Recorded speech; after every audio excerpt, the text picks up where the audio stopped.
The world's economy has crashed, and the Great Depression has begun. Banks are collapsing everywhere. Right at this time, a child is born by the name John Bogle. His family are losing everything. His father has lost his job and is falling into alcoholism. I think his father was not a great achiever. He didn't achieve a lot and had trouble holding down a job. And I think that also probably sparked Bogle to want to make something of himself. These early years of hardship would shape this boy into one of the greatest investors in the world. He would build a financial empire worth $8 trillion, as he would go on to help millions of people across the world build wealth. This is the story of John C. Bogle, the man who built one of the largest financial institutions in history.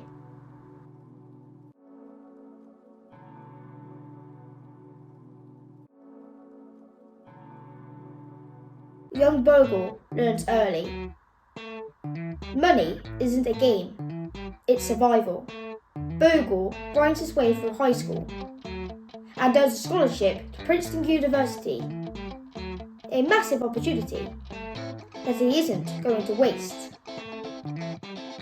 He doesn't just study for grades, he searches for truth, always reminded of the hardships of his younger years and the effects on his family. For Bogle's senior thesis, he chooses mutual funds. The industry was described as tiny but contentious, and no one's ever written on this before that I knew of. There may have been something later, but I have never seen it.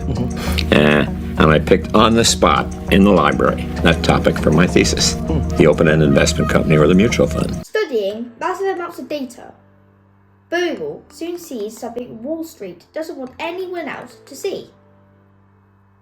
Most mutual fund managers don't beat the market, and worse, they charge high fees to do it. That realization was extraordinary at the time, but it's true. And truth, as it turns out, is the most powerful asset in finance. After college, Bogle lands at the Wellington Fund. He rises fast. By 1970, he becomes chairman. Given the responsibility at age 35 to take over the Wellington Management Company, because we were in deep, deep trouble, and Mr. Morgan said, do whatever it takes to fix it. But then, he makes the biggest mistake of his life. An unwise merger, a fatal misstep, and Bogle is fired. I think Bogle felt like he had betrayed his mentor and the company by sort of selling out and giving these other hotshot growth managers too much power in their partnership. They had effective voting control. So they got into a fight, fingers were pointed, and basically they fired Bogle. But here's the thing about setbacks. For those who learn, they become launchpads to something even greater. And Bogle, he learns, and learns fast. It's now 1975. Bogle starts something new, something radical. The company would be called Vanguard. A company owned by the investors themselves. No private shareholders, no big bonuses, no conflict of interest. Just one mission: serve the people. And in 1976, he launches the first index mutual fund for individual investors, the Vanguard 500 Index Fund. Wall Street laughs. They call it Bogle's folly. But Bogle knows the truth.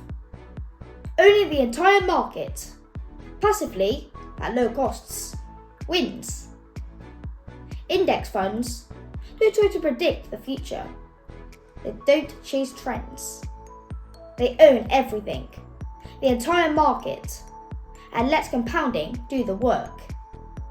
And because they're low cost, you, the investor, keep more of what's yours.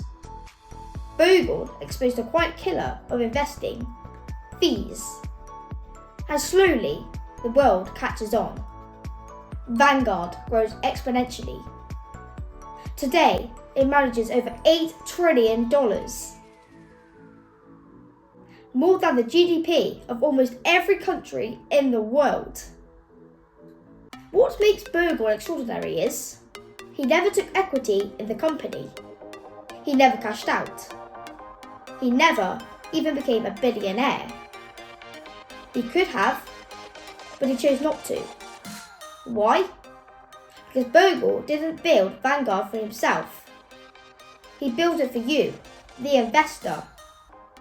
As John Bogle once said, success doesn't require brilliance. It requires character. John Bogle died in 2019 at the age of 89.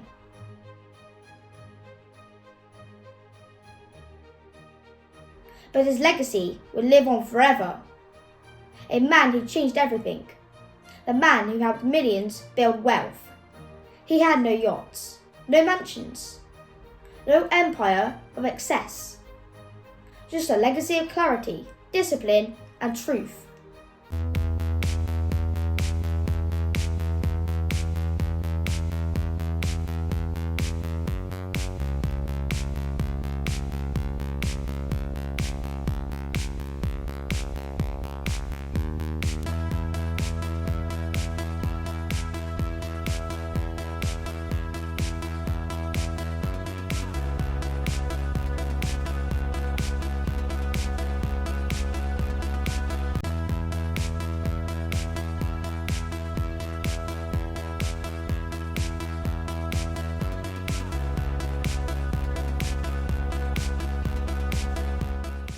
So what can you learn from the man who changed everything about investing your money? 1. Own the market. Buy broad market index funds. Let the economy grow your wealth. 2. Keep your fees low. Every dollar you save in fees compounds for you, not Wall Street. 3. Stay consistent. Invest regularly. 4. Ignore the noise. Bogle said, investing should be boring. That's where the real magic happens. 5. Stay the course. The market rises, it falls. But if you stay disciplined, you win. You don't need millions to invest. You can start today. $100, $10, it doesn't matter. What matters is starting. If you found this video helpful, don't forget to give it a thumbs up. It really helps the channel. And if you want to see more content like this, hit that subscribe button and turn on notifications so you don't miss the next one. Until next time, keep it simple, invest with purpose. And remember, success doesn't require brilliance. It requires character. Keep sharp. It's really rewarding, they're successful, they have their life in order. It's just simple. Get your life in order.